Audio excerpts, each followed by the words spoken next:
Hello, bookworms, bibliophiles, and lovers of all things literature. Welcome to the next chapter of the Braless Book Guild podcast, where we discard our bras and tackle some tropes to talk about books, both published and unpublished.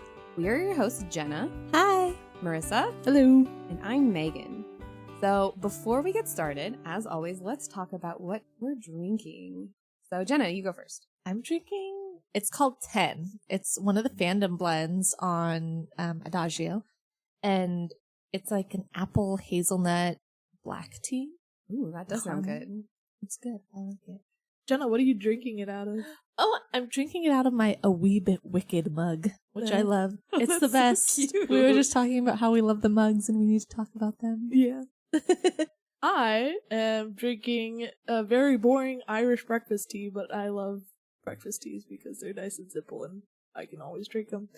And I am drinking it out of a Shakespearean insult mug. I love it. A good start to the day, if you will. Yes. I am drinking Hardy & Sons Paris tea, which is one of my all-time favorites, and I am drinking it out of the Shakespearean love quotes mug. Is that right? Yeah, I Ooh. believe so. Yes. Yeah, awesome.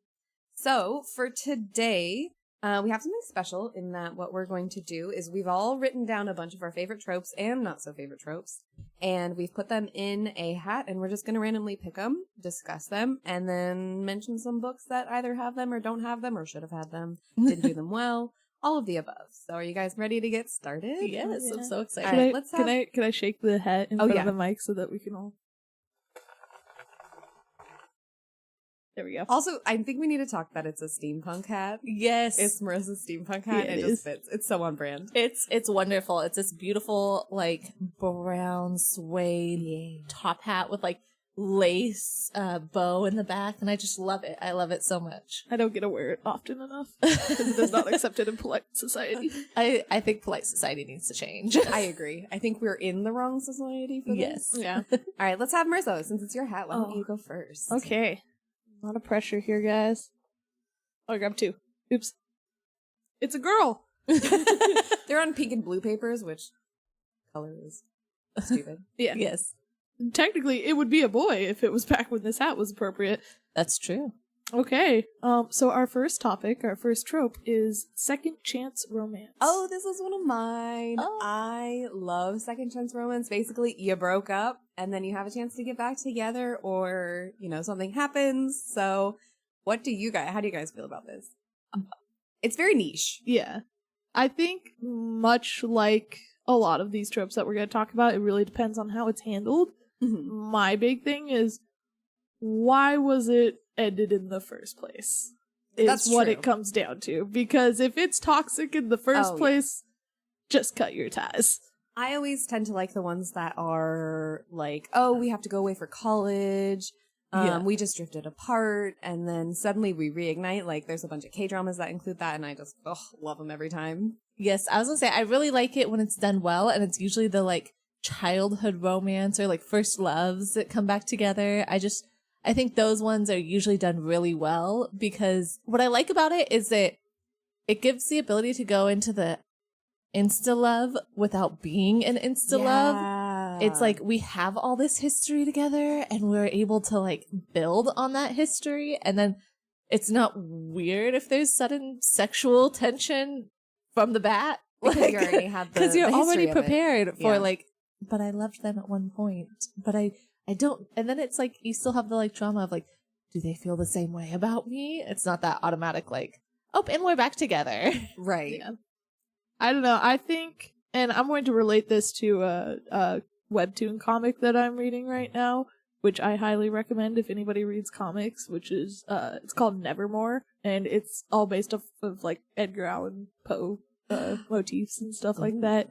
But it's interesting because it's about two women that are in the, like, limbo afterlife type thing, and they don't have their memories, and they're slowly getting their memories back, and they're slowly learning that they knew each other in real life, and, like, both of them are getting them back at different times. So, like, one of them's getting them back, and you can tell, like, that one's like, oh, we were in a relationship, and the other one's like, oh, we were really good friends. So it's what's it called? Nevermore? Nevermore. Highly recommend it. Yeah, It's on Webtoon Comics. I'm gonna look it up. Yeah, so that kind of stuff is kind of interesting because it's kind of like a second chance romance where it's like they did have it, but they're still trying to figure out Right. who they are and why. So I like that kind of like memory loss second chance. All right, Jenna, pick the Okay. next one. Okay. It's a boy.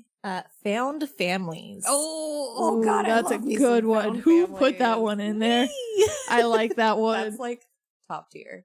That's like S class. Yeah. Top tier for me. Oh man. Yes, I agree. Obviously, I mean, I did put ones in there that I don't like, but when I wrote that one down, I had like a little smile on my face. Found families. I love found families. I love when the characters get so like close and attached. It's not just a romance that they're fighting for. Did you guys read the New World Rising by Jennifer Wilson? It's like the New World series, and they each have like their own little name for it. And in it, the main character, they end up with like this little child, and it's like when I don't know, and then the love interest ends up there, and it's like they have this little perfect family that they're taking on, and I love when a kid is well written into books. Even before I had a kid. Right. But yeah, it's like that found family feeling was just, it just brings all the happy feels. Yeah, that entire trilogy I highly recommend. So, thinking that our author hasn't written as much since then, and I am very sad. Okay. I don't know. I'm thinking like found family. For some reason, the first thing that came to my mind, which I don't think counts as found family, but is because we were talking about it not too long ago, was the Maximum Ride novels. Oh yeah, no, they're definitely Totally. Well, They were kind of raised forced. together. Yeah. So I don't think that really counts. But it gives you that same family dynamic of like, yeah, we're not actually family, but we love each other like family type thing. Right. I think found family is just like, yes, you're not born, you're not actually related, but you're a family. Yeah, so that works. That totally works. We're accepting it. All right. we're making It was fun. a stretch, but that was the first one that came to my mind. I think of, you have your regulars like Six of Crows. Yes. And think of Obviously, the Throne of Glass. If you don't talk about Throne Oh, yeah, of Throne of Glass, Glass, everyone will right. be really upset right now. yeah, Throne of Glass. I guess even Akatar, Yep. Court of Thorns and Roses as well. I think Sarah J. Maas is just big on found families. That I being haven't read admitted. Crescent City, but I assume it's the same. I was gonna say, that being said, I think I only read Crescent City, and I wrote it when it first came out, so I don't remember as much about it. But it was, I remember, yeah, it was found family. I think the thing with found family is that it's the family you choose, not the family you're stuck with. Right. And what gets me on that, so obviously Jenna's my sister, and so I was gonna family say, I'm be stuck careful. with, it's it worked out well for me. I'm a big family person. But there's always that kind of idea of like, finding people that are just your niche. Oh, I was gonna say, I think another book that fits this really well is the Skyward series by Brandon Sanderson. Each book has a different found family in it, where she just goes to like a different area and just like, oh, now you're in this new found family. Now Oh. you're part of this. I love that. I think it's funny because I was just talking to my friend about her daughter, who's about 10 right now, and she's having a hard time like making friends at school, and it's always heartbreaking when you hear about kids having a hard time making friends at school. It like, as an adult, like, it breaks your heart because you can't make the friends for them, and kids can be awful. But like, I was telling her, it's really not until high school that you find your people anyway. Like, once you start kind of getting into high school, then you find people that kind of mesh with you a little better and are into the same things. When you're in grade school, it's all awful, and it's just kids trying to survive being kids. But in high school, people kind of find cliques and things that they're interested in, and they form friendships based off of those cliques rather than, well, you're in my class, so you have to be my friend anyway. Right. And I think that found family kind of speaks to the part of all of us that had a hard time making any friends, or that made friends that became our family in ways. And I think that just like speaks to all of us in that way. We find that like, oh, I love when I find someone that I just love so much that they're like a sibling to me. Considering that we all hang out with our friends that are still in high school, I think that's true. Yeah. We've known each other since high school, and we have like a big group that all hangs out that we've known since high school, which is more than 10 years ago. We're not going to talk about it. And when we talked about going to the reunion, we're like, why would we go to a reunion when we see each other every single like weekish? Yeah, we see each other at least once a month, so why go to a reunion? Yeah. I think the other thing, like you were saying, with the found family and having that group of people, for me especially, like, yeah, I had friends in high school and I had some like really close friends in high school, but I mean, I don't talk to most of them anymore. That's because you have my friends. That's because I stole your friends. We adopted you. But no, I think the thing is that it's like in novels and any other form of media that does this trope, you put them in these like dire situations and these things where it's like they almost have no choice but to stick together. And it's not like they're forced to, it's that they're like, hey, at the end of the world, who do I want by my side? Aurora Rising by J. Kristoff and Amy Kaufman. That's that. Yeah, exactly. Kind of forced, kind of also, we're better off together. Right. They're like, hey, we're going to blame you for ending the world, literally. And then they're like, oh, shoot. We have to run away together. Shall we go to the next one? Yes. All right, Megan. It's not binary. We're just going to go through all of them. Yep. All right. Childhood best friends to lovers. I wrote this one. This is one of my hands down favorites. I have a spoiler for this one. So spoiler alert. If you don't want to be spoiled for anything, skip ahead for a bit. Shadow and Bone. Yes. I have a story about this book, actually. I started reading it, and one of my friends said, oh, yeah, there's like 3 love interests that you could end up, or the main character could have ended up with, and she ended up with the one that everyone hated. And so as I'm reading it, I'm like, oh, she's gonna end up with the Darkling, because I hated the Darkling, because he's evil. And I was like, oh, she's gonna end up with the Darkling. Oh, well, maybe if she does it, okay. And then she ended up with Mal, who I wanted her to end up with. And I was like, what? Oh. I'm happy with this. Why was everyone angry? But everyone wanted her to end up with either Nikolai or the Darkling. And I'm over here just like getting my happy childhood best friends to lovers trope. And I was very pleased. I'm not a fan of childhood best friends to lovers. Oh, interesting. Yeah. It's funny because I have the same one in there and I was like, Jen, I gotta put one in here you don't like. That was like one of my first ones. But I think that oftentimes that one's one of the ones that's done so poorly because it's like, I've been pining over you. And the other person's like, I didn't even think of you that way, but I guess I do now. Okay. And I hate that. When it is done that way. When it's done that way where they're like, oh, you were just like the little kid's sister or whatever. Like you were just the friend that I never considered. And then suddenly you come back and you're hot and you're like, oh, well, now I want you. Yeah. Kind of thing. Or, oh, if someone else tries to take you away, oh, well, now I want you. Exactly. Yeah. That's what I don't like about it is the jealousy part of it. Even though like sometimes the jealousy thing can get like juicy and whatnot. But I don't like when it's, oh, this person's been pining after that person and the other person doesn't even see him that way. And then all of a sudden they get jealous and it's like, that's where I don't like it. Or if it's something where the other person gets irrationally jealous because they do like them. It's like, no, you have no claim to them. They're your friend. You had your chance. So I have to ask, because I meant to ask this before we started the game, and I just really, show of hands, how many of us had enemies to lovers on our list? Oh, yeah, every single one of us. Every one of us. I was like, that's for sure going to be the one that's on all of our lists. And as I wrote it down, I'm like, I'm just going to put it because I need to ask this question at the beginning. Yep. I'll be honest, I don't think I actually put it in the hat because you had said something about it. I'm like, that's just going to be in there. We'll have story things of it. But yeah, it's so funny because I was like, as I'm writing the list, we're obviously thinking like, so-and-so's going to think of this. And I thought, well, if I don't put it on there, then what if they think that I put it on there and then we don't end up with it? But yeah, that was just a funny one that I had to throw out. It was the first on my list. Yes. So, yeah. Okay, we'll discuss it when we get to it. Okay. But on for the next one, guys? Yeah. Okay. It's a lizard. Speaking of enemies to lovers. Enemies to lovers is our next topic. Is that my handwriting? Yes. Yep. That's really too perfect, and you couldn't have planned that out better. Jenna just like picked it up really quickly, looked at it, and Put then it threw it back in. Just like, okay, next one, guys. I actually pulled it from my pocket, sleight of hand. Oh, yeah. Like, All right, there's tons out there. Oh, yeah. One thing I've noticed recently is that a lot of books are tending to go this route, where growing up, there probably wasn't as many. You had maybe like rivals to lovers, but not enemies. But obviously, Fourth Wing. Yep. One of my favorites is The Hating Game by Sally Green. One of my favorite, like, adult romance rom-com books ever. I've reread it, watched the movie, done all of it. Everything, yep. I recommended that one to you, right? Possibly. 'Cause Probably. My friend gave it to me, but she gave it to me when she was 17. And as I'm reading this, I was like, Hannah, oh my God. This is inappropriate. You're cute. And she's like, well, I actually read it when I was 16. And I was like, oh my gosh.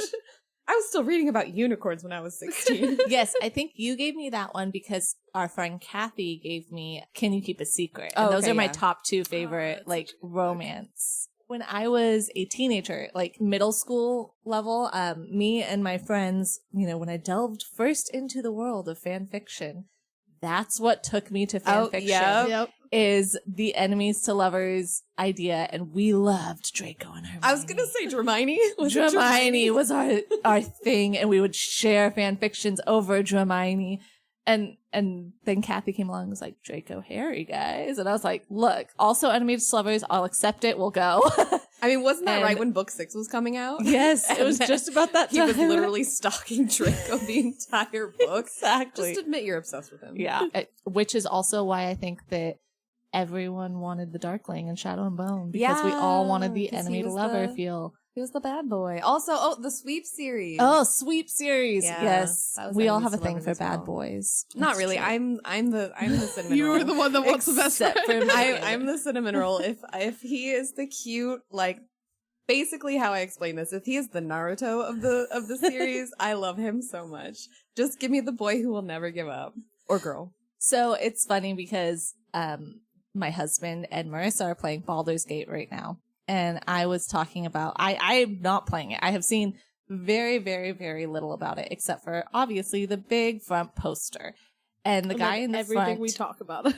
Yes, and everything they're talking about. But I've watched very little of it, so I haven't really seen him interacting with the characters very much. And I saw something on my like group page on Facebook for fantasy books, someone asking for Asterion vibes. And they were like the sexy, brooding vampire vibes, the bad guy kind of vibes. And I was just like, okay, like I'm into that. And then I go, which one's Asterion to my husband? And he goes, it's the white-haired one in the front. And I was like, he looks like a tool. He's a sexy vampire. And, Thank you. and my husband makes me laugh because my husband is the cinnamon roll. I married the cinnamon roll. Like, he is the sweetest guy in the whole wide world. And I would change that for nothing. He is amazing to me. But he goes, I would think if I were a girl, I would like Will or Gale because they're like I'm in love with this goddess and I'm never going to give up on it. And he's like, it would show. And I was like, yeah, no, girls just have a thing for the assholes. Like, we are messed up in our heads when we're reading.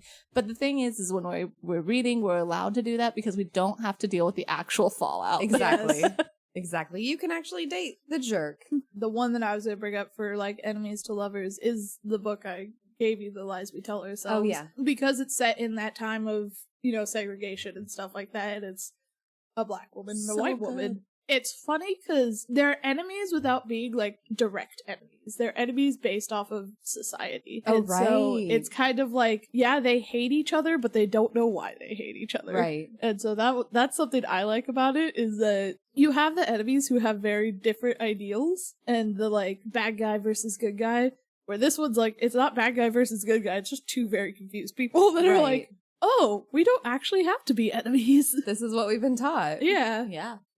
All right, Marissa, go for the next one. Oh, okay. Enemies to lovers. No, I'm just kidding. Soulmates. Okay. I specifically put soul in parentheses because I have two of these. So Uh-huh. obviously soulmates and then just mates. So it's funny because I wrote fated mates / soulmates. Oh, so we have the same thing.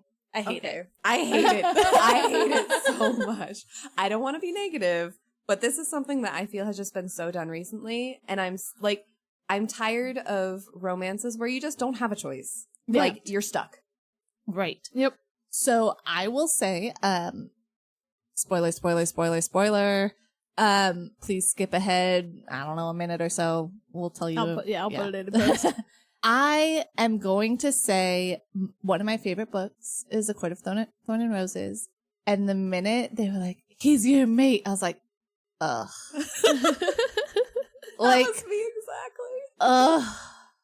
Because they built up this wonderful, amazing, perfect romance In book one. Mm-hmm. And then what I loved about them destroying that romance was that it made sense. Mm-hmm. It made sense. Like, you sometimes you just grow apart. You can't handle things together.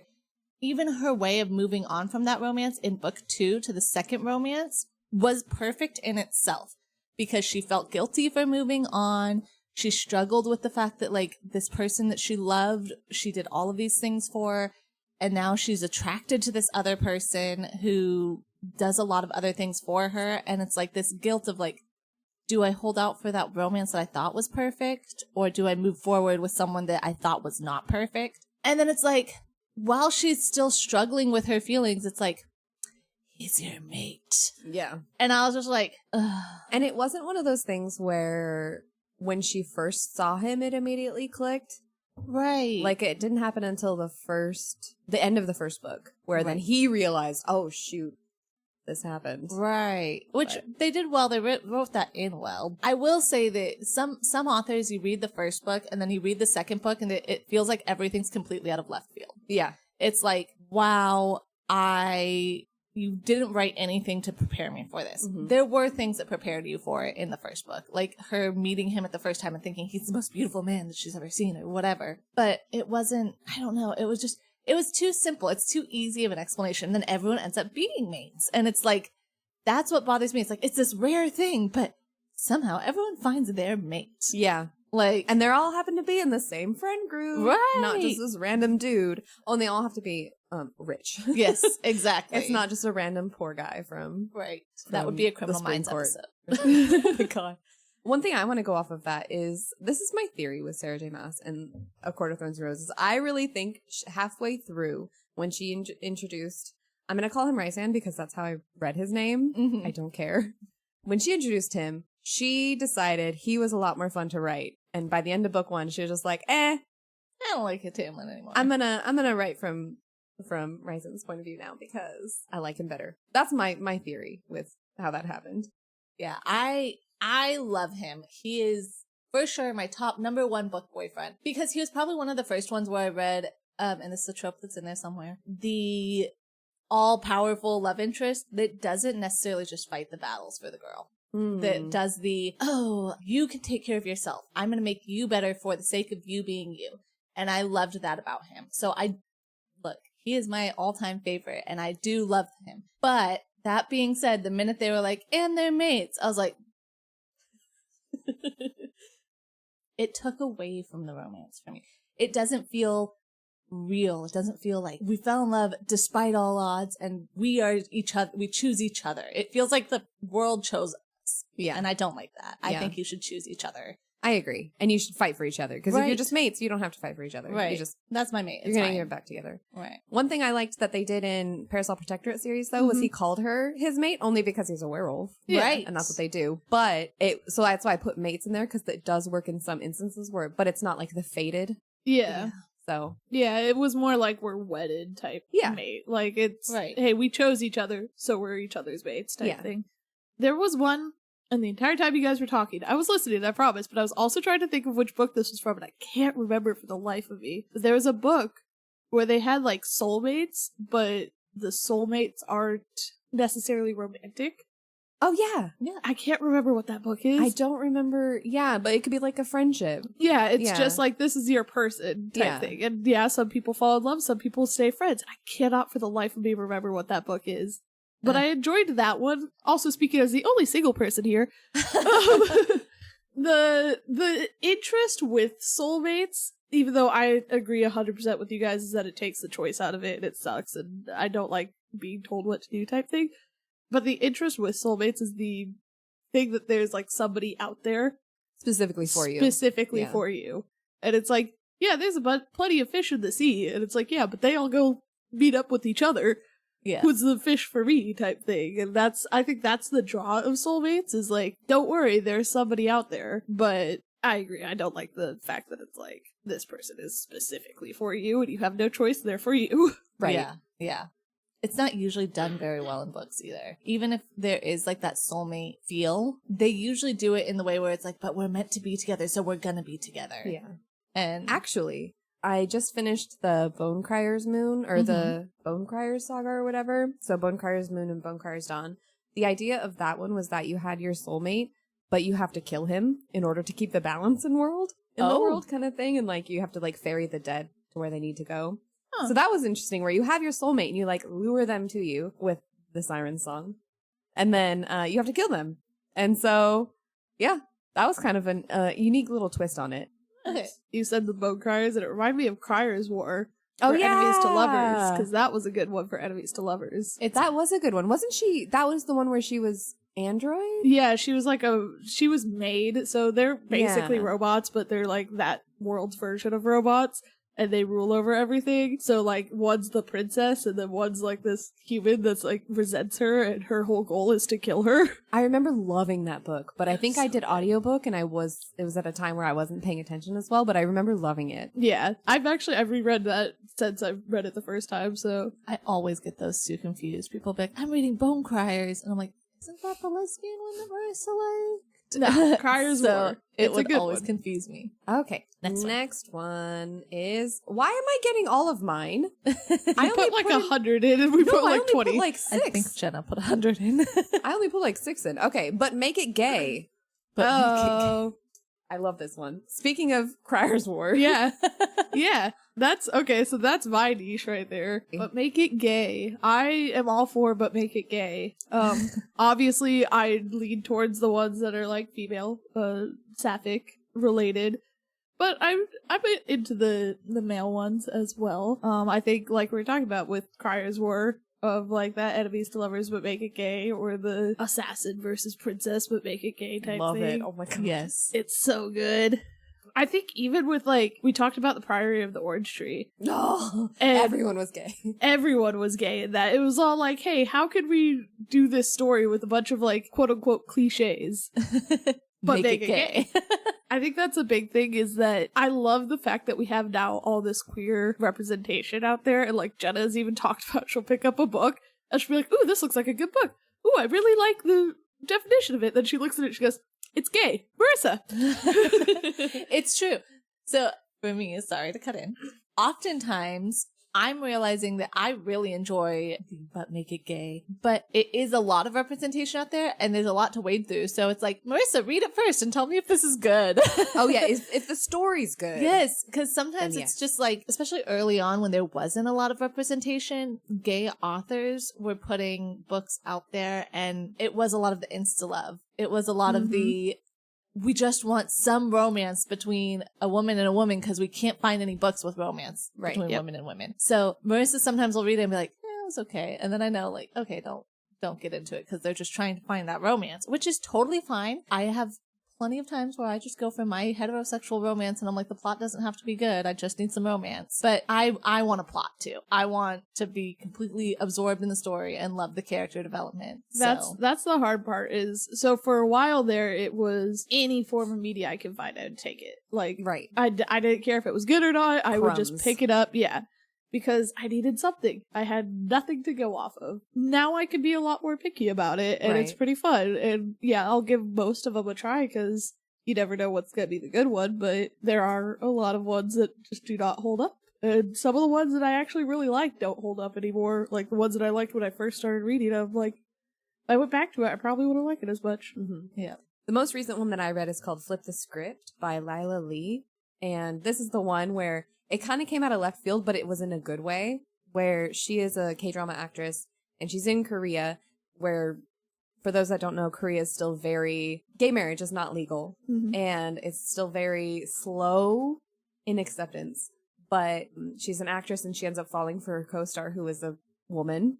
And she has to pretend to be dating her other co-star who is a man. And it was the cutest and it was like so well written that Lila Lee immediately became one of my auto-buy authors. Highly recommend it if you want some little Korea. If you like that, you should read The Seven Husbands of Oh, Evelyn Hugo. okay. Anything by, what's her name? Anything by Taylor Jenkins Reid after Daisy Jones and the Six is immediately, yeah, I love her. I love her so much. So I will definitely be reading that. I know Jenna told me to read that and tell her how it was, and I started it a couple of times because when I started it out, my head was not thinking what it was going to be. And so, like, the first chapter, I'm like, I don't know what I'm going to like about this, but, like, obviously I know it's gay at some point. I just don't know what I'm going to like about it. Turned out to be a phenomenal book. Yeah, all of her books I've heard are phenomenal. I definitely want to read that one. That was one of the ones I was like, Marissa, audit it for me. Yeah.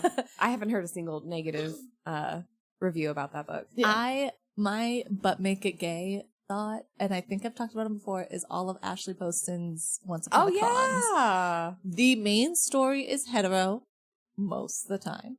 Book 2, not so much. Book 2's 50-50. Really? No, book 2's all about the gay book- romance. No, because it's the Princess and the Pauper retelling. So it's one of them had a straight romance and one of them had the gay romance.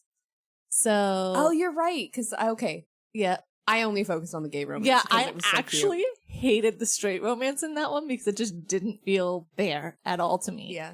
Whereas the gay romance was adorable in that one. I loved it. But in every book, there's like some sort of a gay romance in it. And that's literally fairy tale retellings, but make it kind of gay.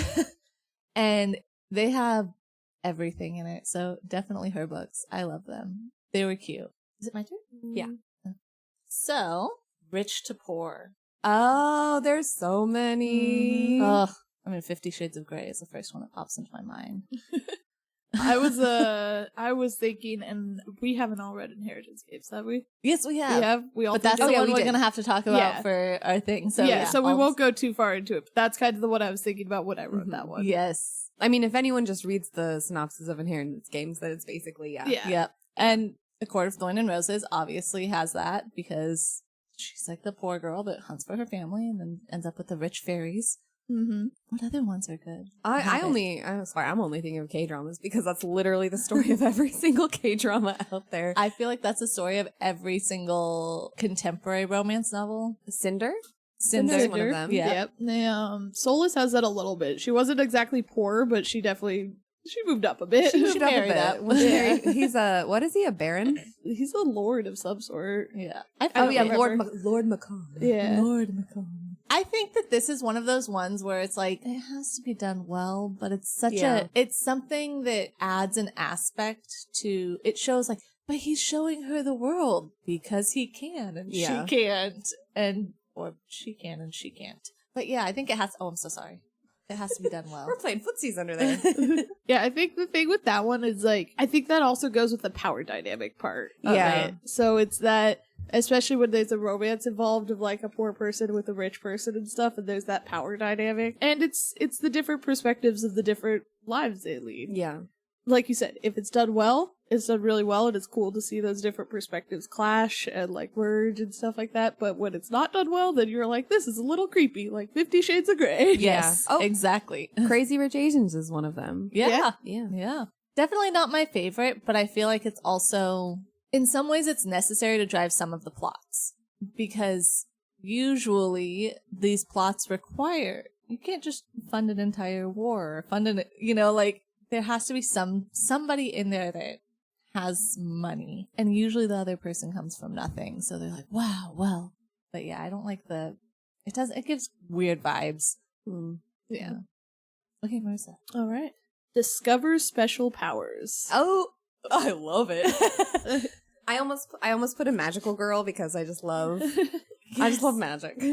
Magic is the best sweet. When it's like, and we're witches. And it's you're like, suddenly the most powerful witch from a Yes. huge bloodline of witches. oh, I love magic. I love powers and something interesting. I love when they don't know there's something cool about them. Mm-hmm. Shadow and Bone. Yep, That's a big Shadow one. and Bone. That's what I was just thinking. Like, she hid it away, but like at the same time, like didn't know what it meant. Yeah. Yeah, I think every reader wishes that they just wake up one morning and find out that they are blessed with some crazy, amazing power. Yeah. Although some powers are not so cool, like Shatter Me, where Oh, she right. touches Yeah. people and kills them. But I'm trying to think of, there's one book that you said I needed to read, and it's not even like sudden magic or anything like that, but it's what I thought of, which was improbable magic for cynical witches. I already love that title. Oh my gosh. Yeah, so I mean, it's one of those very like teenagery books and stuff like that. I like it because it's not sudden superpowers or anything like that. They're witches, and a lot of it's kind of like common stuff, and it's never like a big show of magic. It's just kind of like, hey, these little things that we do to help each other, and it's kind of that question of like, is this magic real or is it just kind of coincidental or stuff like that. I love it. I love witch books. Any witch book. I right. will read witch books all day long. I love it. Okay. All right. So for our last one, we're going to do fairy tale retellings. This is a great one to end on, honestly, because it's so good. Okay. Obviously, we have Cinder. Oh the my entire God. Lunar Chronicle series. Great. I am Geekerella. A Court of Thorn and Roses. I am a fairy tale retelling person. Like, if I can find that book, I will probably give it a try. Doesn't mean I'll give it a try right away. I have like my bookshelf full of to be read fairy tale retellings. But especially like, I think Cinderella was a big one for years and years. Cinderella was the one that like everyone redid. And now it's kind of Beauty and the Beast. Oh yeah. Which is I get fine. that. I love Beauty and the Beast. That was one of my favorite. Hello, Belle just liked libraries, like, and wanted adventure. That was totally my favorite. So like, it feels like, we have tons of that. We have Beauty. I think I have a book called Beast. So I have Beauty and Beast. We have A Court of Thorn and Roses. We have the Geekerella series. We have Lunar Chronicles. For those that want like a Korean retelling, there's The Girl Who Fell Beneath the Sea, which is about the original story is that she jumps into the sea to save her village. Oh. And she becomes like a folklore hero. This one is obviously different. Yes. I like the ones that are very obviously retellings, and then I like the ones that are kind of The subtle ones. the subtle retellings. Yeah. But also the ones that A Curse So Dark and Lonely. That's another one. That's a good one. To Kill a Kingdom. That's the one. To Kill a Kingdom is supposed to be I think a Little Mermaid retelling, but darker. That was a good one. I like the Little Red Riding Hood retelling. Sometimes those are good because they tend to use the werewolf idea. Hello, Scarlet from Lunar Chronicles. That was my favorite. I have this thing about always loving the great. sequels. Yeah, And Scarlet Scarlet was my favorite. So for my wedding dress, Angela actually stitched Alpha in blue. So I'd have a something blue in my wedding dress from Scarlet. Oh, that's so cute. Yeah, so I had that in my wedding dress. Yeah, I'm a big fairy tale retelling and Greek mythology retelling. Oh yeah, definitely Greek Yeah. mythology as well. Just That's- any retellings, Yes. basically. Any retellings. If you can put a new spin on something that we've all heard 100 times, I don't know. I love it. Yeah, I'm looking through my list, and I don't really have any recently. Obviously, for mythology retellings, Percy Jackson, anything that's Hades, Persephone, so Yep. A Court of Warren. No, what's the second one? A Court of Wings and Ruin? Mist and Fury. Mist and Fury, is that the I think second Mist one? and Fury is the second. That's a Hades and Persephone retelling. Yeah. Oh, House of Salt and Sorrows. That's the one about the 7 dancing sisters, Yes, right? I Yeah. actually was just going to bring that one up because I'm reading I'm listening to her other book, Small Favors, and I'm not sure if it's a fairy tale retelling, but I loved that she did the fairy tale retelling for the 7 Dancing Sisters for House of Salt and Sorrow because it's a more obscure fairy tale, if you will. It's not a Disney. Not a Disney retelling. Yeah, see, I was trying to look at queer ones, and there's a lot of them. Not a lot that I've read, and not a lot that I've liked too much. I've heard good things about Malice. I think I started it, but I never finished it, and I don't know why I didn't. I couldn't even tell you whether or not it was good or it had stuff going on and I had to stop, but I've heard good things about that one. It's not a fairy tale retelling, but it's a Shakespeare retelling, and it's called As I Descended, and it's also by Robin Talley, who does Lies We Tell Ourselves. And it was very interesting because it was like, yeah, it was queer, but it wasn't focused on the romance because I'm pretty sure it's based off of Macbeth, and so it's like this weird like boarding school retelling of Macbeth, and there's like, it's intense. There's actually like murder and ghosts and stuff like that, so it's pretty cool. I love that. Uprooted and Spinning Silver by Naomi Novik. Oh yeah, I haven't read any of Oh my those. gosh, those ones are really good too. Those are not, there is romance, but it's not as heavy as the plot. So those ones are really good too. All right. Well, I think that concludes. So before we sign off, are you guys reading anything new? I just was reading Small Favors by Aaron A. Craig, who did the House of Salt and Sorrows. That's listening to my Audible book right now. And I'm really liking it, although I'm about maybe 40% through, and it's like kind of getting spooky. Like I actually had to turn it off in the middle of the night because I was like, I'm going to have nightmares if I continue down this stuff. So I'm really liking it. Oh, good. Recommend. How about you, Marissa? Megan's not gonna like this, but I'm reading a poetry book I just picked up. You are allowed to read whatever you want. I will not read it. I literally just picked it up like yesterday, but it's a non-binary poet called Cyrus Parker, and the book that it is called Coffee Days and Whiskey Nights. I like the title. Okay. What about you, Megan? I'm currently listening to The Wolf and the Woodsman by Ava Reed. Is it a fairy tale retelling? Probably actually. I literally just started and I'm only on like 2 minutes into the book. But I'm listening to that one, and then I'm currently reading Sir Herwood and Mr. Fitz, and that's the Garth Nix book that just came out. And it's just a bunch of short stories, so it's pretty interesting so far. So we're gonna leave you guys off with a quote, as always, and it is, I am an omnivorous reader with a strangely retentive memory for trifles, which I think fits us very well, and that's by Sir Arthur Conan Doyle from The Complete Sherlock Holmes. I love that quote. Yeah. All right, thanks for joining us. Thank you, guys.